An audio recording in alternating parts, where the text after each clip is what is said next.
Welcome to Pop Monster, a podcast to feed all of your pop culture craving. My name is Sarah, a self-confessed superfan. This show will cover everything from reality TV chaos, nostalgic deep dives, and the latest in music, TV, movies, and books. So let's get into it. So, first things first, spring is here. With it comes my first ever podcast and a new season of MAFS Australia. So, something about me, I like to identify the seasons of the year by what reality TV is airing. So summer, that is Love Island season. I completely pretty much ignore. I'll watch All Stars, but, winter is for the traders. It's not for Love Island. Autumn's a bit different because that is reserved for the Twilight series reread I do every year and rewatch of all of the films. But this week, as I said, it's spring, MAFS is back, and I will be covering week 1 of season 13 of Married at First Sight Australia. So that will be the first 4 episodes that have recently started airing on Channel 4 in the UK. Now, I know in Australia that they're a little bit further ahead than we are. I have no spoilers. I haven't watched ahead of what's coming out in the UK. So yeah, please don't let me know anything. So before we get into this week's MAFS, let's have a little quick catch up on what's been on my mind, what's been going on this week in pop culture. I don't think this will take too long. I find that the first quarter of the year is kind of a black hole. Generally, not too many movies I'm interested in seeing. Music releases are miserable.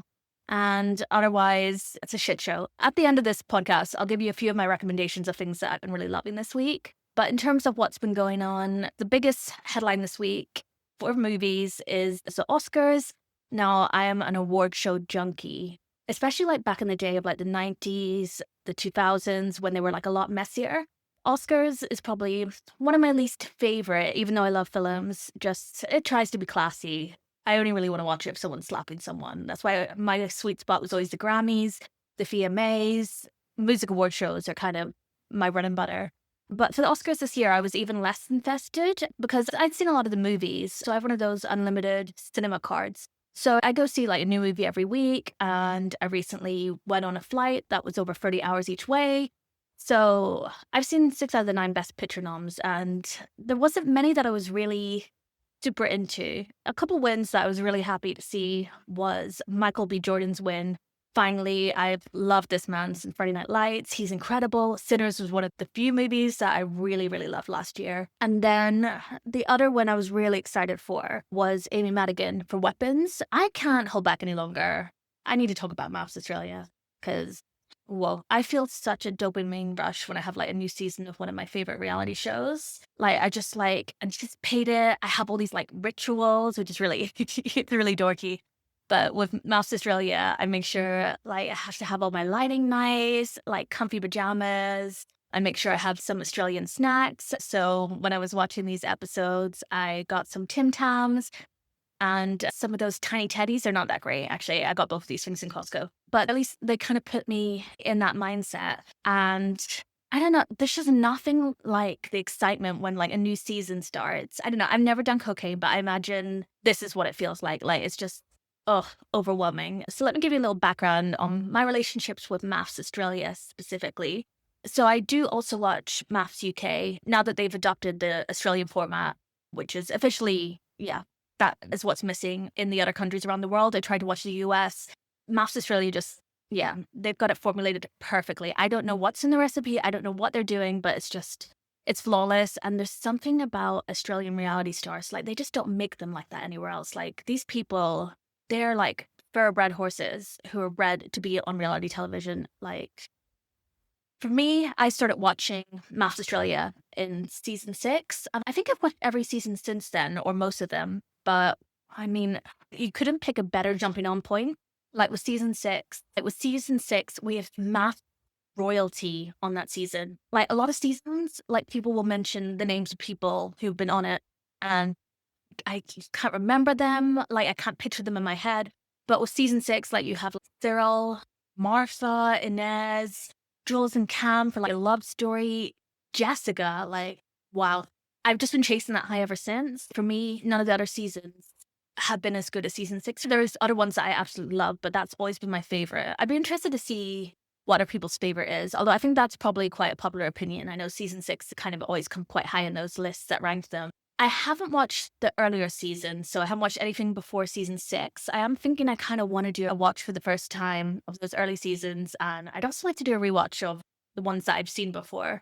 But for seasons 1 to 3, I don't know how interesting I would find them. I think they'll be a quick watch because I think they had a lot fewer couples back then. I think in season 1 there was only 4 couples and it ran for a lot less episodes.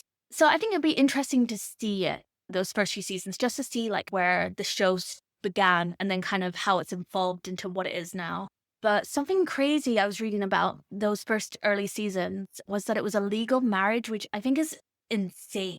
I think in some other countries it's also legal marriage instead of like whatever spiritual commitment thing it is now. I don't know how this works. And I feel like this for Love is Blind as well. Like, how does this work in terms of like prenups and stuff like that? Like, if you're just marrying a stranger, yeah, I don't know how they get around that. And I think with the early seasons as well, there was very limited interaction between the couples. So I think everyone was kind of kept to themselves. There wasn't like the big dinner parties or the commitment ceremonies, and it was very focused on actually the experiment. And I assume they probably had healthier and better relationships back then. I haven't really looked at the success rate of those early seasons versus today, but I think from the seasons that I've seen, it seems that obviously they're focusing on mess rather than actual relationships, which that's what I'm here for.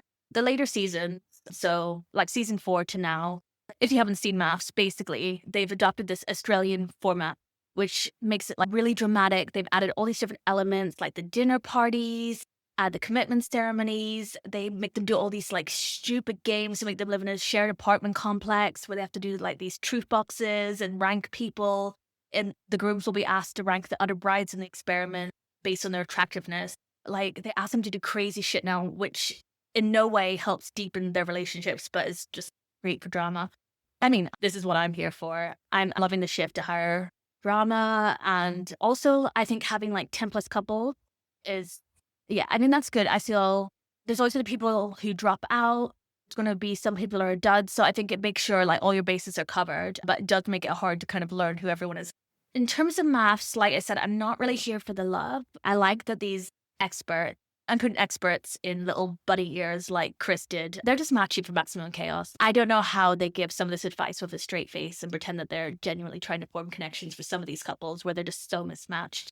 Like, I think every season there's at least 1 or 2 legit couples, like actual matches, where you can see that they matched them well, that these people are sane, they just get each other. And it's really lovely to see that love story, actually. And I do like to see 1 or 2 of those couples every year to get a little bit of that romance. It's just cute to see them, but I mainly just want train wrecks.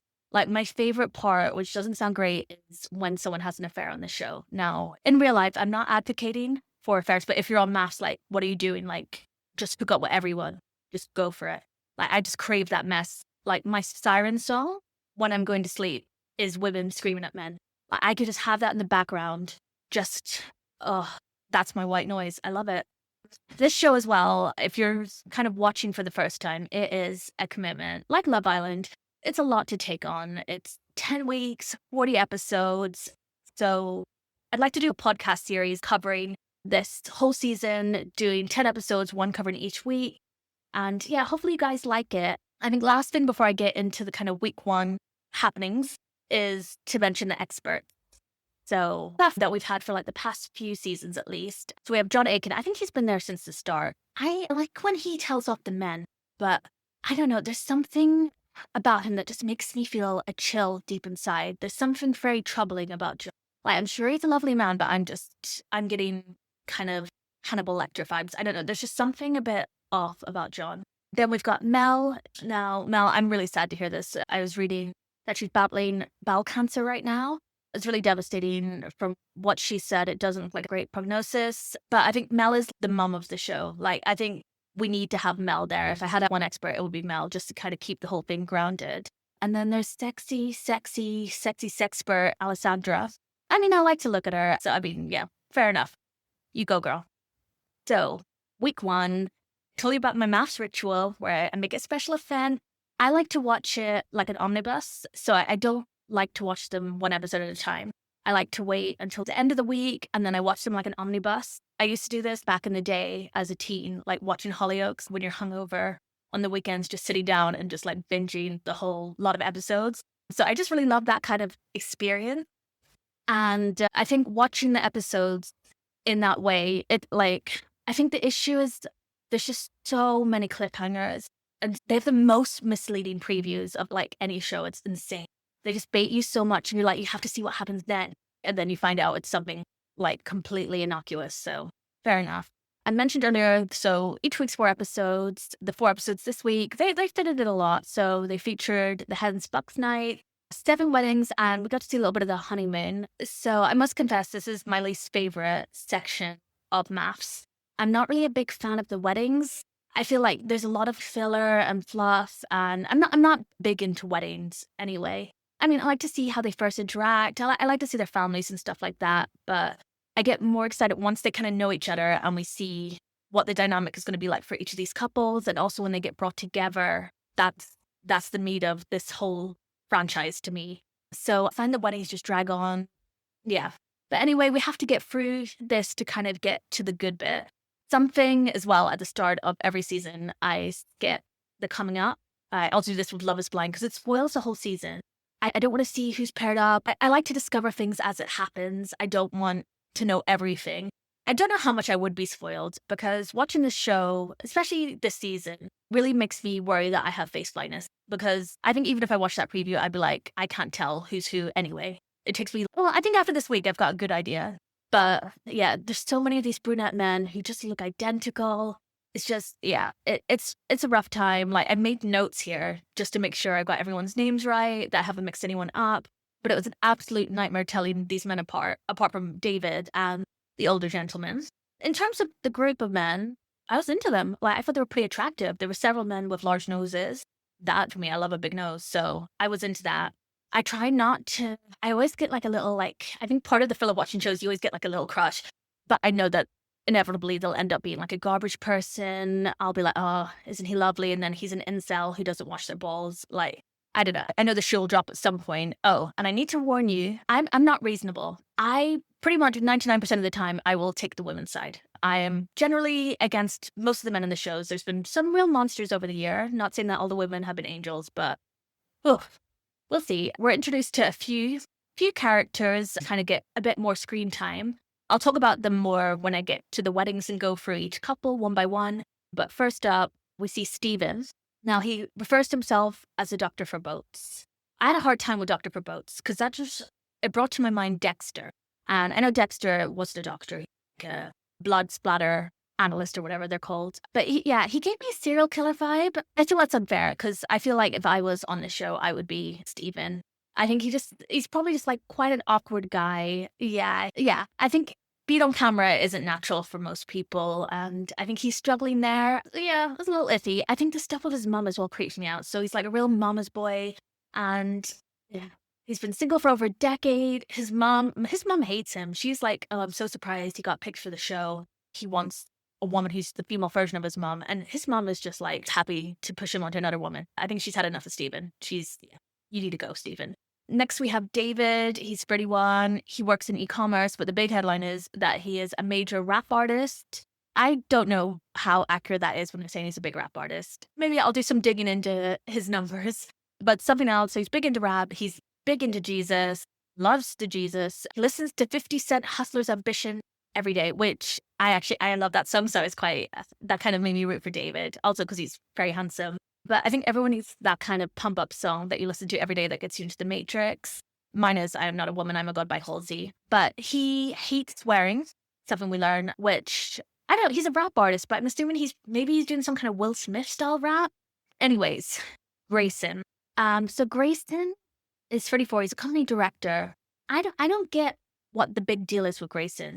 Like, as soon as he shows up, all the other men want to bone him so badly. They're all like, whoa, look at you, Grayson. And his hair, and I saw this also with Steven, the boat doctor. They have this kind of like staticky stick-up hair that they've gelled up. And I didn't know people were doing that anymore. Is that an Australian thing? Or is that something that's like, I know fashion is cyclical. Has that come back around?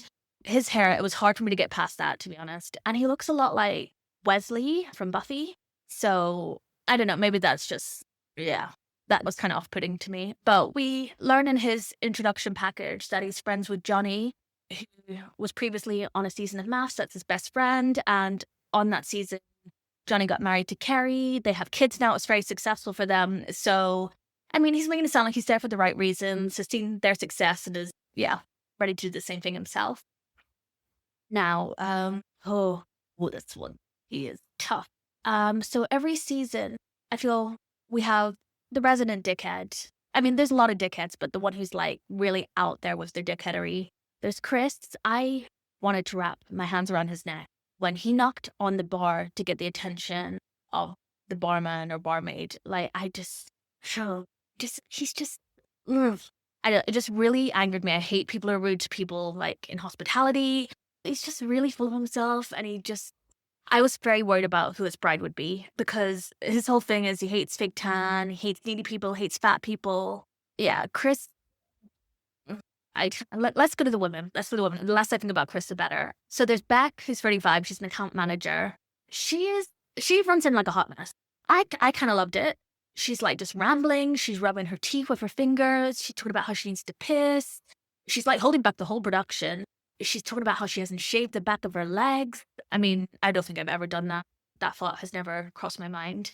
She's worried that she smells because she ate a whole tub of fried rice, which, what are you worried about? I cannot think of anything better than smelling someone who smells like fried rice. But yeah, she seems to have, like, her kind of sad story is that she used to be heavier. She's lost 20 kilograms. Good for her. She looks stunning in her blue dress, but she doesn't look older, but she has a more mature vibe. Like, she gives me the vibe of like a wealthy, older divorcee or widow who's like killed her husband. She has that kind of, that's the energy that she's bringing. She like permanently looks like she's sucking on lemons. She reminds me a lot visually of Emmy, if you watch Southern Hospitality. If you don't, you should. It's like amazing. Or also, what's her name? From Real Housewives of Melbourne. Janet? Yeah, she really reminds me of her, who's a woman who's quite a few years older than her. But she just, I don't know, she just gives that vibe. Then there's Mel. So her kind of big thing is she dates men and women. She's bisexual. She is out there in terms of the fashion choices. She is wearing a hideous green leather suit with armpit cutout, but she's stunning. She makes me want to bob. Like, there's a lot of great bob work happening this season, and Mel is probably the best bob of the bunch. Then we have Rachel. Now, Rachel's one of the contestants that I just get really worried for. I think when people kind of lay out all their insecurities straight off the bat, it just makes me very nervous, because this is a hard experiment to do if you have any of those insecurities and stuff like that. This is why I always hope with these shows that they're giving them like great aftercare and therapy, because yeah, this is rough. But Rachel, beautiful woman. She, like, I wanted bobs and then I wanted her curtain bangs. They were flawless. I think we get on well. Like, she has a cat named after Hermione's cat in Harry Potter. She jokes about giving her cat wine. Like, I don't know. I have a soft spot for her. One thing that they highlight a lot about her is her annoying laugh. They're harsh, these editors. They will just play it on a loop for 10 seconds and just make you look absolutely insane. She said she was in a situationship for 7 years. Now, I don't know, is that a common thing now? Like, I can't imagine a situationship running for that long unless he's married or something like that.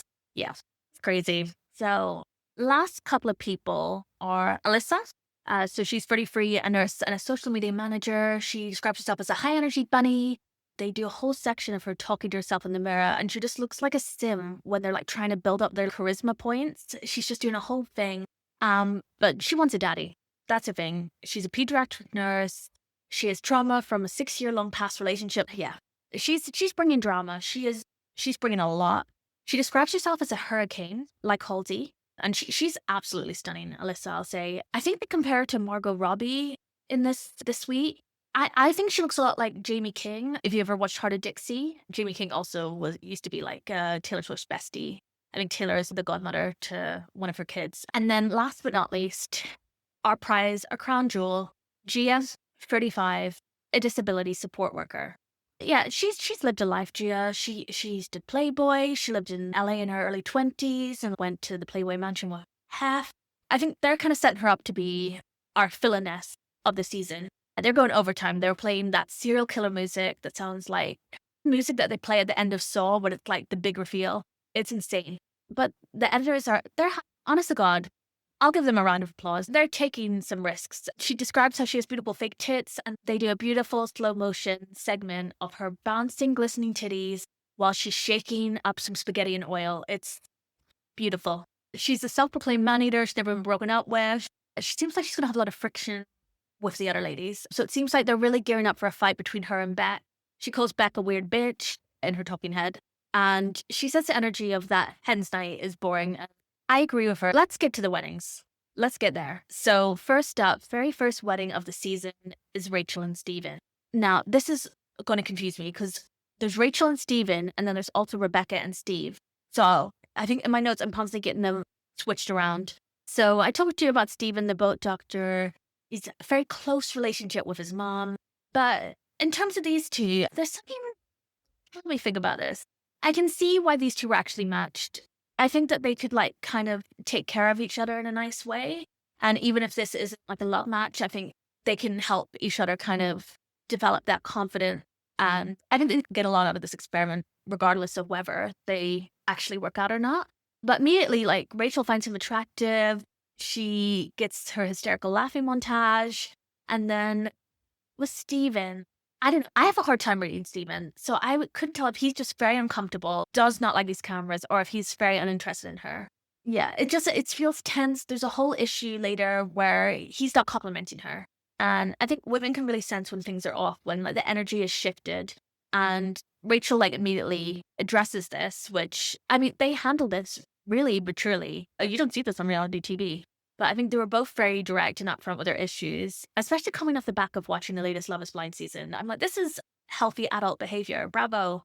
I mean, we'll have something else this season, which is what I'm hoping for. But, you know, he feels bad. He apologizes for the lack of compliment.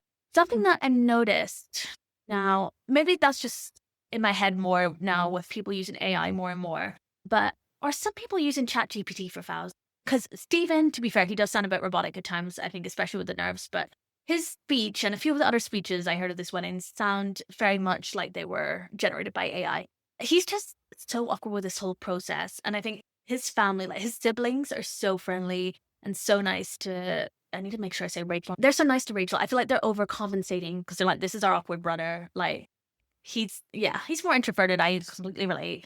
But they're a lot more extroverted. They're like a lot better in social situations, it seems. And they're kind of trying to smooth over some of the cracks. With Rachel and Steven, I do really want it to work out for them. I don't know how much I trust him yet. I think I need to get a better read on Steven.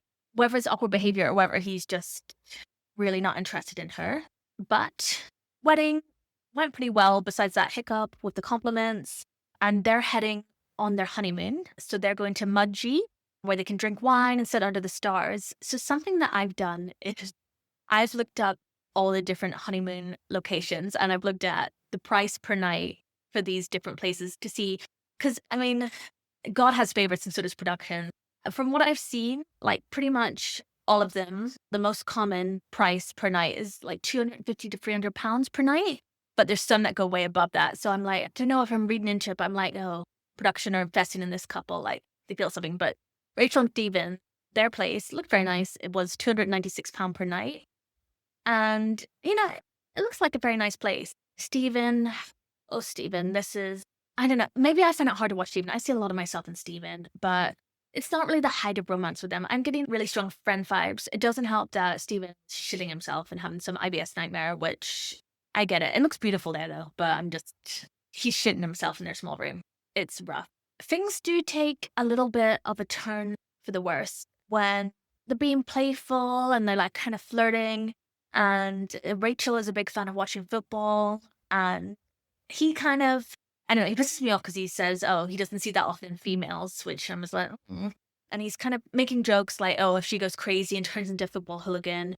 And she's deeply offended like this. Like he's called her a cunt. Like she is off the deep end with him trying to like label her with something, even though like he's joking.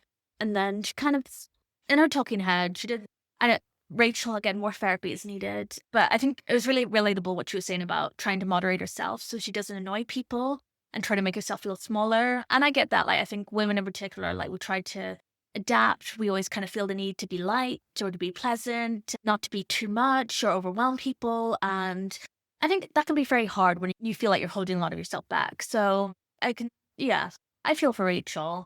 And he wasn't expecting this reaction. Like, because she feels he's putting her down, but I think he misread the situation and he kind of felt it was more bantery and flirty. And yeah, it didn't Oh, so great. There's a great quote from Steven that reminded me so much of that, like that speech that Jughead has in Riverdale, where he's like, "I'm weird. I'm a weirdo." Sorry, I've written this down here. Steven says, "I'm a dork. I'm out there. I'm wild. I like to have a laugh. I like to joke." Steven. That's Steven. That's Steven. Moving on. Yeah. I think first meeting Alissa, I was getting a sense it should be causing a lot of drama. So these two, it takes me a while to pick up on the names. I refer to them as Jesus Freak versus Penis Straws. Alissa, she won me around with her eating. Like, this woman, I love a snack. Her friend gives her the most. I want to buy this, and I stole one of these the other day. She has this like snack box with all these different sections, and her friend is like handing it to her because she's just like a toddler and constantly needs snacks, and it has like a mixture of like popcorn and crunchy and sweet things in there. And she like just chows down on this giant focaccia that's going all over her face and her wedding makeup. Like, she's just going for it. And I was just like, I think I'd get on with Alissa. I wasn't into her wedding dress. I might do a ranking of the wedding dresses for this season. But again, like I was saying about that spaghetti titty montage, I have to like bravo to the editors, the cinematography this season. When Alissa is in the car driving to the wedding, they like focus in the background that behind her is a sign that says "wrong way, go back." And I'm like, this has levels they're taking this show to. I'm like, they're trying to get the Palme d'Or. Like, where are their Oscars? This is unreal work. Unreal. So I guess the main thing is she immediately, once she gets down to the bottom of the aisle, when she sees David, she does like a kind of fake out, which I think is so cruel to do. But basically she's saying like, "Oh, I can't marry you. I can't do this." And you see David just deflate. And he takes the rejection really well. I really like David the more I've seen of him. Like, he was saying it's understandable. Like, he took it really well. Now, she is a menace, Alissa. She is a menace. She's just like, "I don't think I can do this. Not until you get down on one knee and propose." And it's so uncomfortable, this power struggle between them. Because I feel like David felt like she was testing him and wanted to see if like he'd stand up for himself or if he'd just like kind of bow down and do it. And I think, yeah, he's just met this woman. So if she's just done all this shit and then she wants him to get down on one knee. And it goes on for a very long time, the standoff between them. Eventually he does get down on one knee, but just, yeah, it's a bad start.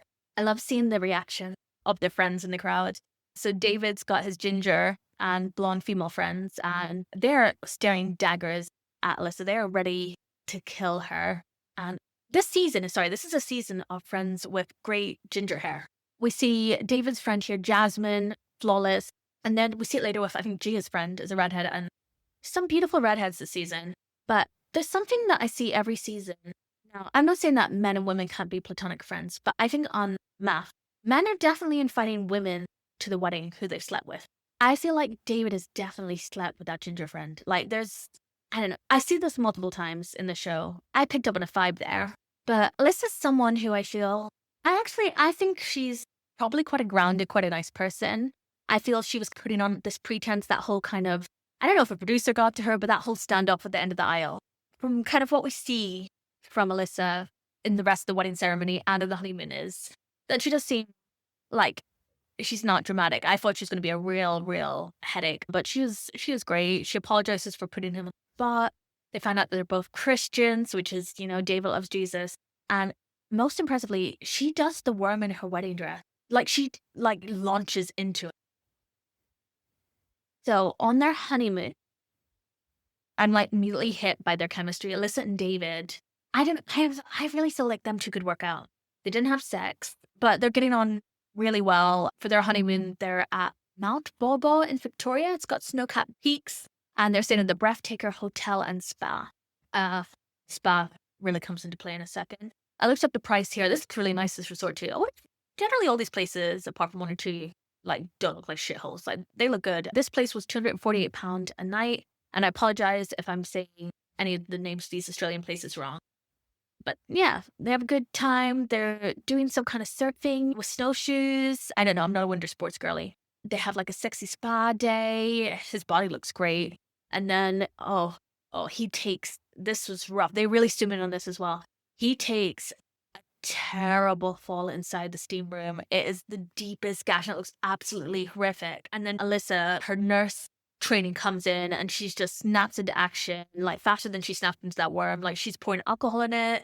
She's like taking care of him. And I think, I don't know. I don't know whether I'm just delusional, but I'm feeling very optimistic about these two. I think these are one of the couples I can actually see them working. But they're cute, feelings are developing, and yes. I would say the prognosis is pretty good on these two. Next, we have Mel and Luke. So he's hot. He's one of the men with big noses I'm into. He's a farmer. It is the most beautiful plot of land. I was just like yearning, like when he went to sit outside with that coffee, just looking at that like expansive view. It was incredible. Family's gone through a lot. His dad died 6.5 years ago from cancer. So he's still feeling some effects from that. He's been single for 5 years. And he's got hot sisters too. And these two have a real like trad marriage thing that they're asking for. Like his whole thing is he really likes feminine. And then Mel, oh no, I said that I generally take the side of the women, not with Mel. She is the fucking worst. She just, even before like her worst colors come out, she keeps saying pink girly and pink aura, and she's looking for her blue and all of this shit. She calls herself Brunette Barbie, and she has this like real like Disney adult like fairy tale complex where like she's kind of like, I'm a princess, and is this what happens when you're like a daddy's girl or like when your dad loves you? Because I don't know, I can't relate.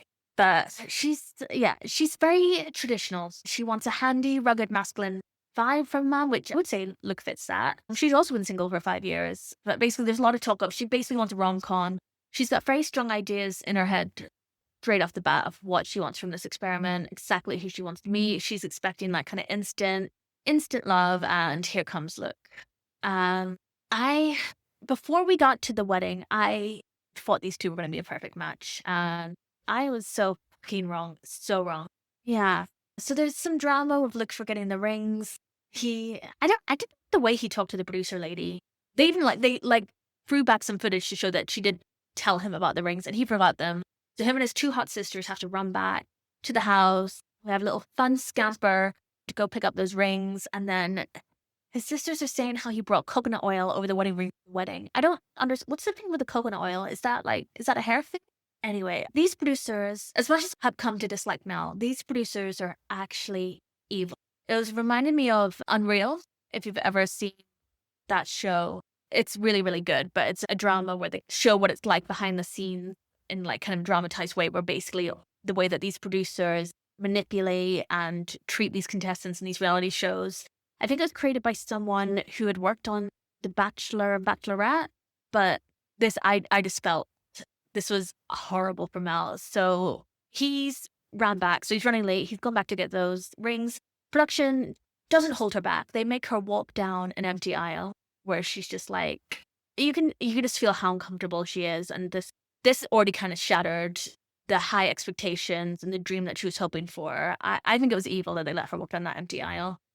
This definitely didn't help them. And then, I mean, he is a bit of an idiot. Like, I like Luke, but he's a bit of an idiot. He's like kind of slack-jawed, chewing gum during like her fouls with his mouth open. And it's like the water boils of, she's immediately like, she doesn't feel any chemistry. You can just see in her eyes, there's just an immediate ick with this man. And I think sometimes, I don't know. I mean, I can push her up, but a lot of people, like, as soon as they've got that ick, as we've seen many times on Love Island, once you're put off, once you're disgusted by someone, every little thing they do makes you physically ill. And she's so done. She's so done before they even like walk back down the aisle. She's already, maxed out of this. She already wants to go. She says he doesn't give her a pink feeling. I can't with this shit. I can. And he wants to love like Cat and Patrick in 10 Things I Hate About You. That's not these two. That is not these two. Apart from the hate, I love Cat and Patrick. That's one of my favorite ever rom couples. This is, oh, I feel you'd have to hold a gun to my head to watch some of these scenes again with these two. It's as someone who has social anxiety, it's so uncomfortable. But no one worked harder on this show than the wedding photographers. It is so painfully awkward with these two. Just the forced smiles, the wedding reception, she is done. She's completely checked out. She's spiraling. Like, things aren't what she would thought they were going to be. And she's just catastrophizing. Just, yeah, I don't think there's any recovering. So we get a flash to their honeymoon. And I think, like me, the producers, they thought these two were going to be, this is going to be our Jules and Cam. These two, whoa, we've done it this time, guys. Their honeymoon is at Rumi on Laugh Island, and prices start. So the cheapest, so I'm assuming like off season, is £360 a night, up to £1,800 a night. And it looks unreal. This place looks lovely. Not that they appreciate it. This is hell. They're in separate beds, which, to be fair, I think it's Love Island too. I'm like, there must be nothing weirder than like you're just meeting someone, then you have to share a bed with. Like that's my idea of hell. So I can't hate her for the separate bed thing. My notes, my note on Mel, hate her, but she has great pajamas. She does. She has like so many great sets of pajamas. She's doing some great pajama work. They're beautiful. They look like they're still. I would wear these outside. Fantastic pajamas. I still hate her guts, but she's just a miserable person. She's just. I don't know if she's like this and whether this is just a reaction to things not going her way in this experiment. She's just so cold and so miserable. And I just feel so bad for this guy. Like, I was thinking, I was like, have I missed something here? Like, the way that she acts towards him. I'm like, has he done or said something really horrific off camera that we haven't seen? Because her reaction to him is just, it's a lot. She's not for me. She's losing me a lot with all this princess shit. These two, yeah, they just need to be separated. I don't know if I can see them lasting more than a couple weeks. Like, they do rock, paper, and scissors to decide who gets the king bed, and they can't even agree on how to play rock, paper, scissors. Like, it's a palaver for them to play rock, paper, scissors, so... Oh, I need a second. Oh. I'm like, this is like my Vietnam. I'm like reliving these scenes. I respect it, as I kind of have that thing, which I think Luke has too, where, like, I can't deal with the silence. Like, there's no such thing as comfortable silence for me. I have to fill it. I feel an urgent need to fill it. I get so uncomfortable. Like, I always need to make sure that the other person's okay. And I do kind of respect that she doesn't give a fuck about any social convention. She's like, just going to stonewall you. I'm going to give you absolutely nothing. I'm going to put zero effort into this conversation. She doesn't care. And that takes us to a really bleak pizza making class. I think of a time where I've seen someone hate their groom so much this soon. Because she would rather speak to anyone. She's looking for anyone to speak to that isn't him. Like, he is her bitch eating crackers. She's like trying to speak to the pizza chef, like making conversation with him just so she can ignore Luke even further. And he is trying, like he has got some stamina. Like, he is really trying to make an attempt, try and like pull any conversation, any connection out of this woman. And she's giving nothing. There's no chemistry. She's an odd duck. This whole situation really made my skin crawl. This is painful. I think, more sexual chemistry with our 70-year-old postman. There's nothing going on here. Like, they can't converse. Oh, yeah, this will not last long. There's a funny moment. So they've got this charcuterie board, and they have this whole back and forth where he's asking if something on that board is ham or if it is kingfish. She says ham. He says, I think it's fish. They have a whole back and forth about this. It really reminded me of Jessica Simpson and Newlyweds with her whole thing where she's asking if the thing that she's eating is a fish or is a chicken. I swear, I remember every really awkward conversation I've ever had in my life. And I think none of them have been as bad as these. So, yeah. Thanks, Mel Luke. Thanks, you gave that to me. Okay. Now, moving to Gia and Scott. Oh, Gia. She's going to be an absolute nightmare, but I'm going to love her for the monster that she is. They both kind of relate in that they talk about that their last relationship has no sex, and they both have really high sex drives, and they don't want vanilla sex. And he has the most horrific when he's talking about his past sexless relationship, where he said he was waking up with wet dreams every day. And you could not waterboard that out of me. Why are you saying this? Like, oh, God. Yeah, though, we learn a lot more about her. So we got a little bit of surface level at the hen's night, but we learn a bit more that she has a daughter, and then her sob story is that she was bullied in school because she had no tit, and she had her first boyfriend at 20. And they show some pictures. She looks so different. They show some flashback pictures to when she's younger, and she looks like original Ashley Simpson. Well, this started me off on a spiral, because once I saw those pictures, I was like, she's Ashley Simpson pre-nose job. I was like, do you remember that Ashley Simpson show? And I need to make an important announcement that full episodes of that show are on her YouTube channel. When she's describing what she wants, Gia says she wants an alpha male leader who I can trust, which is, oh, that's an oxymoron. Good luck finding that, Gia. But we are introduced to her friends who really want to be on camera, her close friends, Will and Brooke. They show up, they're loud while Gia's getting her wedding makeup done. They're drunk. They've already been into the champagne, and they're such, oh, these two. They're like such a stereotype. And these two, when I saw them, I was like, this is the modern day Jesse and James from Pokemon. Is these two. Will is her man of honor, and they're basically being a disruptor. They're clearly trying to get attention, want to be on camera. And Gia's just not having their shit that day. Like, she's probably already stressed out about this wedding. She just won't have to deal with their over the topness. Will doesn't take it well. She tells him to fuck off. They do make it up. They make up pretty quickly because at the end of the day, Will does want to be on camera. But over to their wedding. So Scott gets up at 4 a.m. every day and he wants an exceptional life. Like, he wants that luxury life. He wants a good car. He wants a hot girl. They're both kind of mashed this way. They both seem kind of like they're a bit type A in terms of their schedule. Something that Scott says, which this is one of my pet peeves, but he says that he wants to carry the legacy of his parents being married for 40 years. I find this creepy, or I just don't think it's good for people to have such a weird fixation on having a relationship that is exactly like their grandparent or their parents. And when they're like, I don't believe in divorce. Like, oh, my grandparents were married for 50 years. I'm like, newsflash, like, women didn't have many options back then. Like, grandma probably hated your granddad and was stuck in that relationship. Maybe stuff like this makes me glad that my parents hated each other. Maybe I'm projecting, but it just seems like a lot of pressure where they're like, they want exactly what their parents have. And I think you need to find your own relationship. And I think even if you're their child, you don't know exactly what your parents' relationship is like. So just try and build your own healthy relationship. It's weird, the shit that the men are really, really into this. And they talk about it like that they're going to be great at having a relationship. Like, they're getting credit for their parents being married for 40 years. Like, you haven't done it, Scott. So shut up.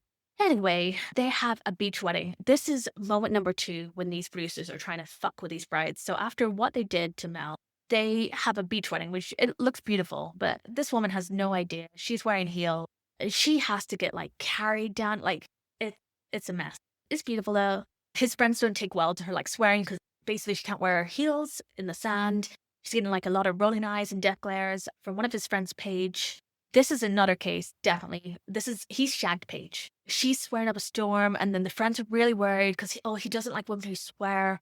His face is just like, what have I got myself into? And then he turns around and he just jumps back into place. He recovers so quickly because she is hot. They have matching veneers. They're meant to be. I mean, I'll be honest, I love Gia. Everything that she's given us, loving her. I think she has leveled. As she says, underneath these perfect fake tits is a girl with real substance. I love her. Her mom is an icon. She has these huge glasses and she's just an absolute sweetheart. And it seems like Gia has a great relationship with her. So I'm loving them. I love his parents too. So Scott's parents, David and Julie, they're so lovely. And like Gia's wedding vows they're kind of insane. Like, she lays it all out there. Like, she's not trying to sound like, oh, I'm the perfect woman. Like, she's laying out exactly who she is. She does not hold back. And her parents hear these vows and they're like, yes. Yeah, they're like, they love it. They're like, this is what our son needs. Basically, they're like, oh, we know our son is a boring flop. Like, she's excited. He needs her. But I'm invested in them as a couple. Normally I can see none of these couples working, but now this is another couple. These two and David and Alissa so far, I'm like, I can see it. But I think it's really sweet that we see her parent and his parents get on really well. Like, all the family and friends get on really well.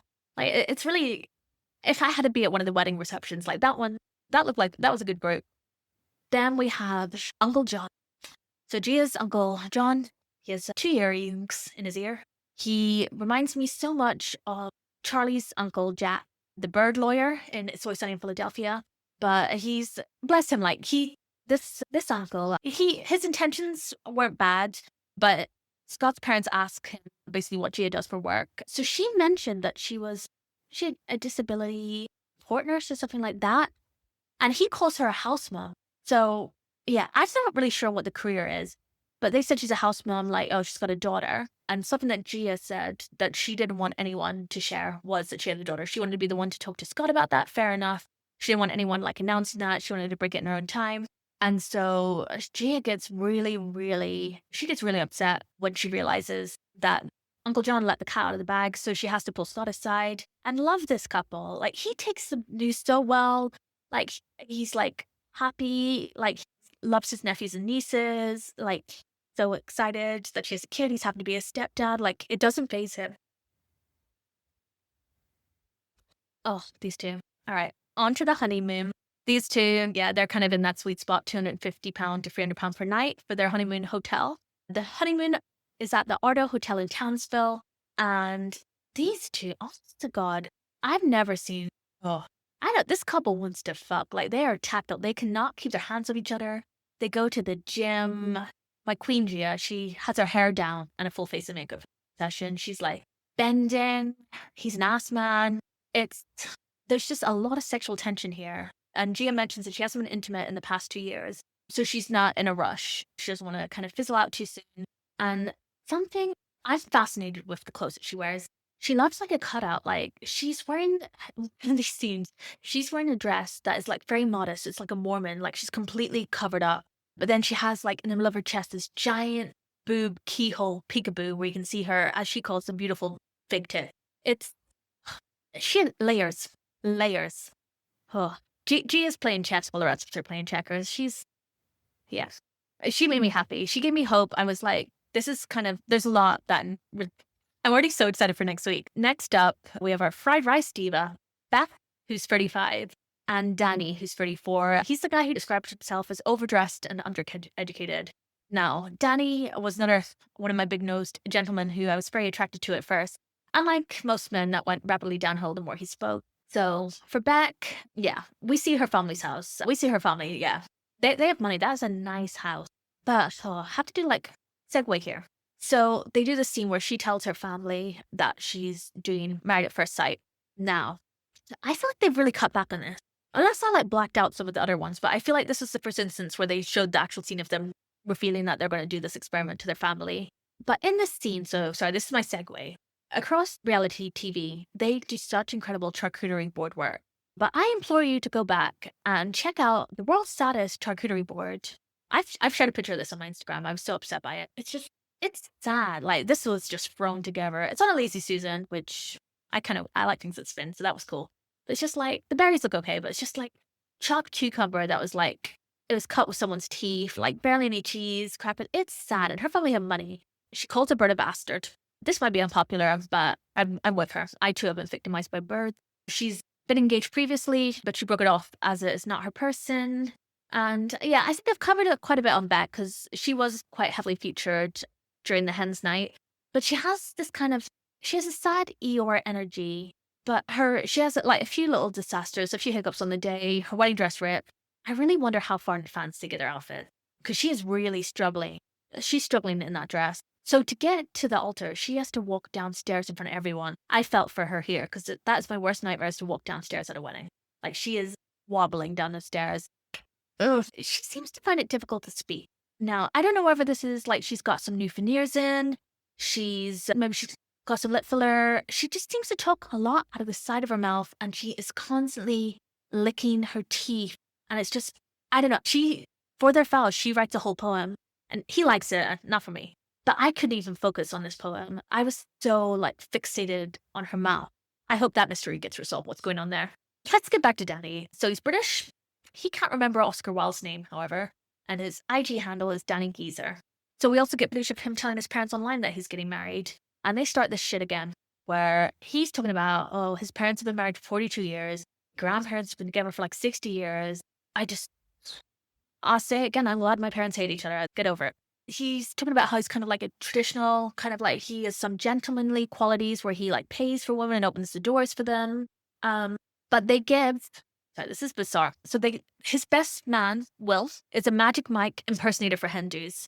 And I was confused because they give so much attention to Mike. And everyone, honest to God, it's like Oprah showed up to this wedding. Everyone is like recognizing this famous stripper. Like, Bec's friends are like, oh, that's that Magic Mike stripper guy. And then Bec stops at the altar, like before the vows, to be like, I know you. Like, you're that stripper. You slept with my friend.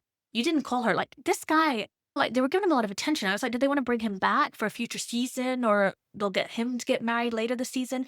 They spent a lot of time with him, right? I need to It's just, I didn't know a stripper could be so famous. What's his Instagram? How many followers has he got?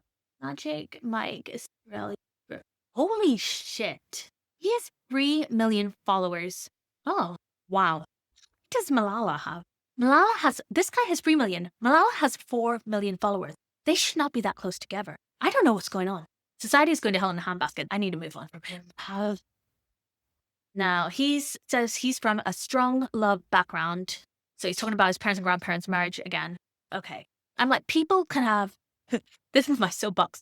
People can have divorced parents or not have seen healthy relationships modeled to them and have successful relationships. Like, you can't just piggyback off your parents' marriage. Yeah, maybe it gives you a leg up, but come on now. All right, I need to let this go. So he's looking for a Bonnie and Club type of love. All right, may this type of love never find me a weird couple to pick. I mean, they both get shot dead, right? And then he makes for Wayline, which is clearly a joke, where when they get married, he would like her to bail him out if he's ever in prison. And she spirals. She goes absolutely nuts from this joke. She just goes off and she's like panicking that he's not taking it seriously. She's crying. She's like, I don't want a husband who's going to go into prison. Oh, like she has a complete breakdown over this. And oh my God, twice now I felt sorry for a man. Don't worry, it doesn't last for long with him. But she's a real asshole to him after this. Like he's talking about his rescue cat and she's making like vomit noises. I was just like, this woman she's a tough one. She also has a quick turnaround and she realizes like she misjudged him and apologizes. And, you know, during this wedding part, like I think he's pretty decent. Like he's nice. He makes sure that her dad is comfortable, like with her doing this whole experiment of a stranger, being alone with him. She asked him like straight up, like on the day of the wedding, like, can I kiss you? And like she just goes for it. And I respect that. And something I love about this show, like Love Island, is that we don't hear those kissing noises. So I'm glad that they played some music over it. It was cute. It's hard because I'm doing a whole week of episodes. So I was in a delusional headspace because I was like, this, you know what? I see these two working out. They get along. Their senses of humor mesh. I can see this working. And then it quickly goes to shit. And for their honeymoon, now these two, this is pretty good. So in terms of their resort, so they're staying in Natadola Beach in Fiji at the Utuli Resort and Spa, which is it's £242 a night. But they got to go to Fiji. Like everyone else on the show has had to stay within Australia. I'm pretty sure. And you know, things start out great. Like they're all over each other. They're very affectionate. She saw his, as she calls it, anaconda, and she was really quite impressed. Now, they have sex pretty early, and she seems like she loved it. She, like, felt it, like everything was great. She's, like, in cloud nine, and you can immediately see in that scene where she's so happy that he's just, like, facing away from her. He's dead-faced, and he's just done a complete 180, and I feel bad for her here. I think... Yeah, she can tell. She can feel that the energy has changed. Like, he's not subtle with it. It's just a complete 180 after sex, and he's not feeling the chemistry. So he pretty much jumped into the ocean. This guy, so many times during this resort, which fair enough, I would probably do the same in Fiji. But he's just constantly, like, jumping into the ocean or into the pool just to get away from her. Yeah, this isn't going to work out. He's not into her. He calls her his friend. And if this was on the outside of this experiment, he would have called it quit. A tough watch. So like him being like this immediately after, saying there's no spark, it just makes her feel undesired, and it just makes her feel like she's not good enough. And now she's trapped in Fiji with him. And yeah, I really felt for her in this moment. It was hard. I don't really know how they're going to continue this relationship. I think I could see them lasting a few weeks, but I think they would have to be treating it as kind of like a learning experience and just kind of going through it as friends. I think if she is still into him and he's just really not into her, it's going to be a disaster. So like I said, this man loves being in water. That is his avoidance. I think we all have our own way of avoiding situation. Like I'm a procrastinator, and Danny's swimming. He's swimming to avoid her, and again, they need to know what this is. So he's wearing, they're kind of like a white beige swimming trunk, and it looks like he's wearing like his black boxers underneath. And is that what I'm seeing? Is that a thing? I don't know whether it's maybe he just packed one pair of swimming trunks and then he realized, oh shit, they're see-through and I'm going to be on camera. So he had to just wear his boxers underneath. I was attracted to Danny, and then Danny's kind of a douche. It kind of seems like he just switched up so quickly. Like they were getting on so well. And now it's like, I feel like he hates her guts. And can he not be nice to women he isn't sexually interested in? Like, it's just, oh, this is another dinner from hell. Do you want a triple take on the girl that you've been staring at all day again, or what? So Bec accuses him of making eyes at another girl at the resort. He denies it. Like, I have no idea what you're talking about. She's over it. It's a really awkward dinner. The food looks amazing. I want to go to Fiji now. I want to go, and the food, she got the steak. It looks so good. He asked her if she's seen Men in Black. That when he said that, I was like, oh, he's winning me around. I used to watch, as a child, I used to watch that film every day. He wants them to use that memory blanker tool to kind of remove the awkwardness that they've got from this dinner after her accusing him of that, and for them to just move on and to get back into it. And they also get a honeymoon box, which is full of questions that are definitely not going to start an argument. But they ask them some questions. So they do the memory blank. Let's just snap back. So they're asked kind of what they think each other's most enduring trait is. She says that his is kindness and funniness. Now, oh, Bec, I didn't like this because I just saw so much of myself, like my worst qualities on display here. She said his most annoying trait is staring at other women. Yeah. So they just said they're going to do the Men in Black thing. She can't move on from it. And I get that when you're really, like, you're trying to act like you're cool or you're over something. And you're like, oh, I'm just saying a joke. Oh, yeah, you like staring at other girls and stuff like that. And you're like acting like it's a joke, but actually you're still pissed off at that person. And it's just like, you need to stop. So his favorite feature of hers is how she talks positively about her family and friends. And he says that he doesn't feel sexual chemistry with her. That she picks up on this, that he's so quick when she asks about the sexual chemistry. He's like, no, like it's definite. And she seems devastated. She wanted Magic, not a best friend. She will not drop this other woman staring thing. She keeps doubling down with jokes, and it's just sometimes you just let it go. You just need to step away for a second because it's just you just need to stop. He says he doesn't think she's ready for this experiment based on her accusing him of the staring thing. She storms off, another beautiful, should be BAFTA winning cinematic moment. She storms off. He sat on his own with this beautiful feast while fireworks go off in the distance. She's pissed off. She's going off on the producers. She's asking if he thinks he's David Beckham. Now let's move on to the next couple and our resident dickhead, Chris. So we have Brooke and Chris. And Chris, he's what my mum would call a poison dwarf. And I'm not saying a dwarf based on the height stuff that's going to come up in a bit, but Chris is 31. He looks a little older, and he's a construction supervisor. So kind of the big thing with Chris is that he's a huge skeptic. Like, why even here? It reminds me a lot of Elliot from last season. We see a lot of footage from his like audition tape where he's in this room where, it's a weird room. There's like a TV mounted on the wall, but there's no TV on it. I was focusing on that a lot, but I think he uses experts in quote marks. He just doesn't believe in this. So he's a tradie, he does football with men, and then he went to an all-boys school, and he has no platonic female friends. Which, yeah, this all checks out. Yeah, Chris seems like someone who cannot talk to a woman. He's awkward. He admits that he's awkward around women at first. He's another man who wants a relationship like his parents. He says he wants someone extroverted and opinionated. See, with that, I kind of like Will C. He seems like he has quite a fragile ego. I feel like he can give it out, but I don't know if he can take it back. So he's saying that he wants an opinionated, like, strong woman.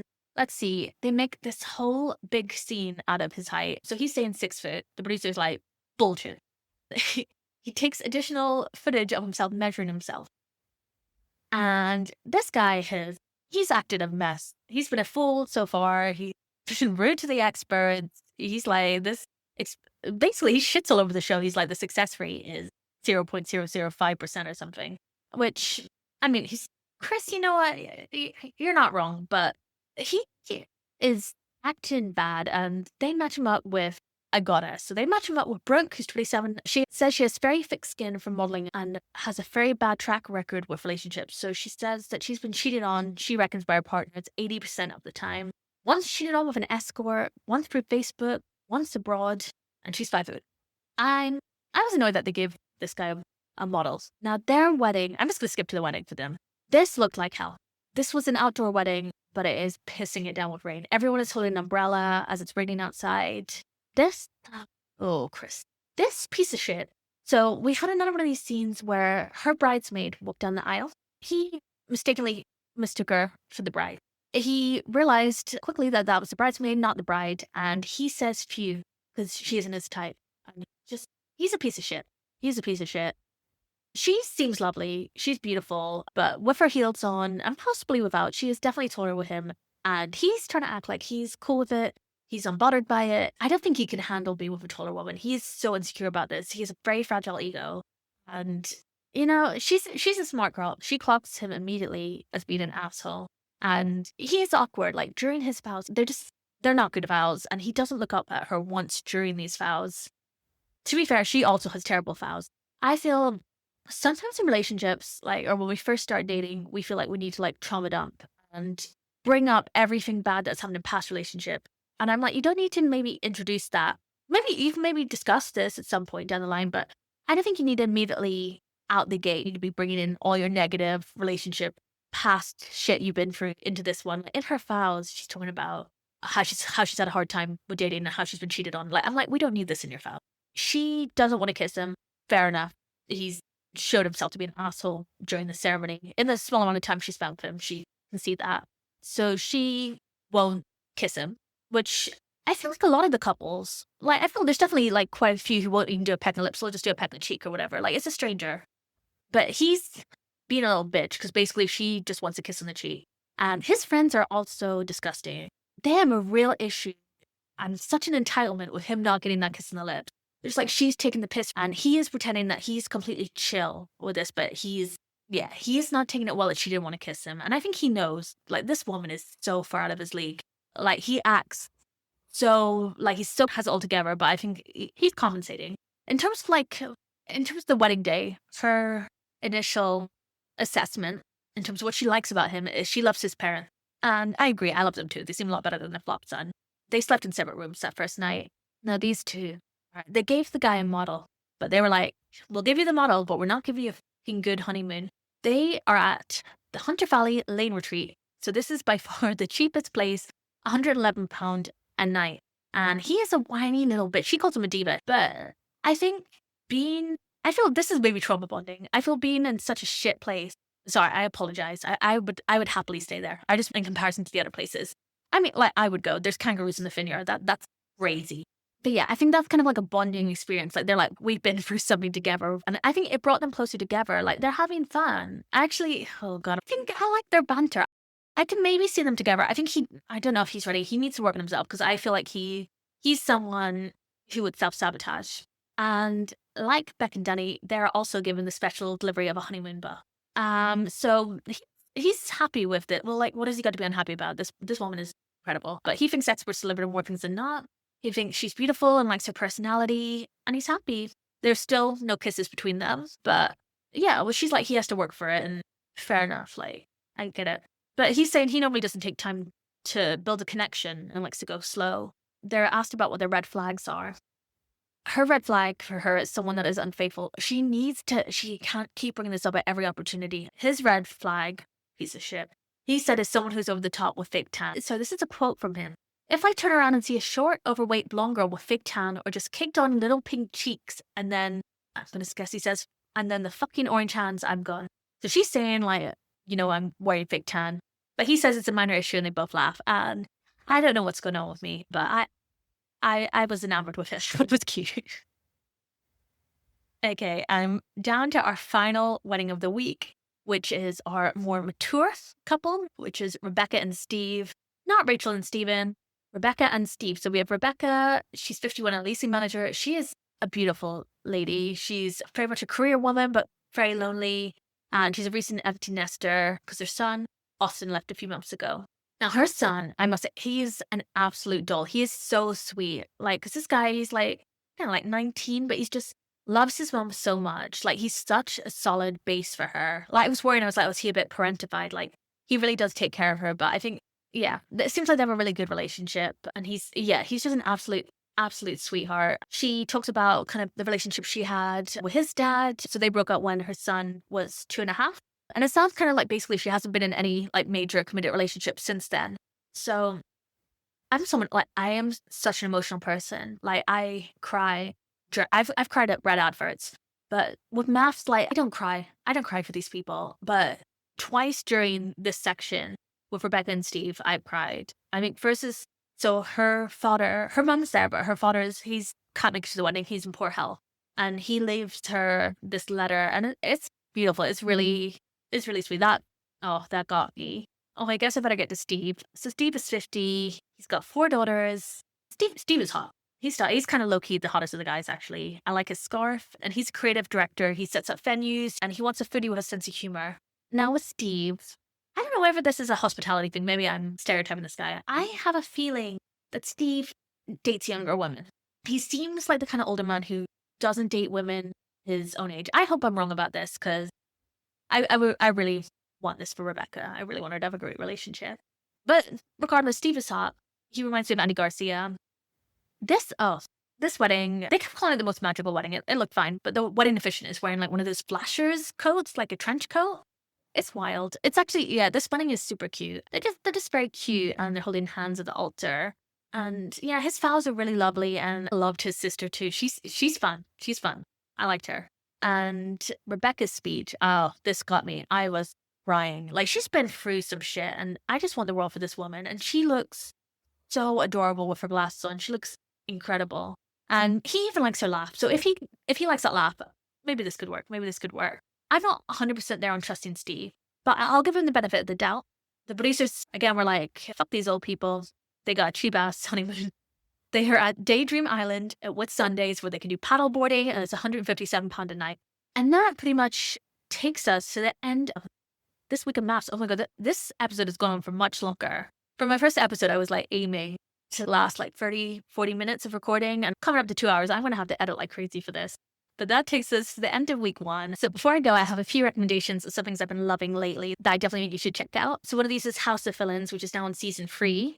So if you haven't heard of this, it takes kind of a whole group of fill-in from across lots of different reality TV shows. So we have people from Housewives, people from like Big Brother, Survivor, The Challenge, like RuPaul's Drag Race. Tiffany Pollard, New York, has been on every season. This is season 3. But this show, even if you don't, like, I watch a lot of reality shows, so I do know who pretty much the whole cast is. But even if you don't, Tom Sandoval is on this season, sorry, and Kate from Below Deck. But yeah, but even if you don't watch all of these shows, I would recommend watching it. This show is just so camp. It doesn't take itself seriously. It's ridiculous. These people are made to be on TV. We've got Christine from Selling Sunset, and the whole show is hosted by Joel McHale, he's taking the piss the whole time. So I definitely would recommend catching up on that. I would recommend watching seasons 1 and 2, but I'm really enjoying this latest season. Next up, we have Ladies of London New Reign.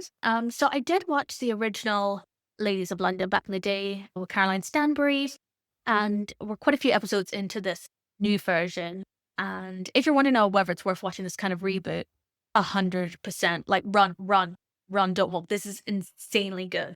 I've never seen women just put themselves out there so much. There is characters here. Like, I can tell immediately all these women apart because they all have such strong characteristics, personalities, looks. There's a woman named Martha who, God bless her, she's like living in like a rundown house like Sonia Morgan, and she has a magpie that's shitting everywhere. And it's just, she was a homeless punk.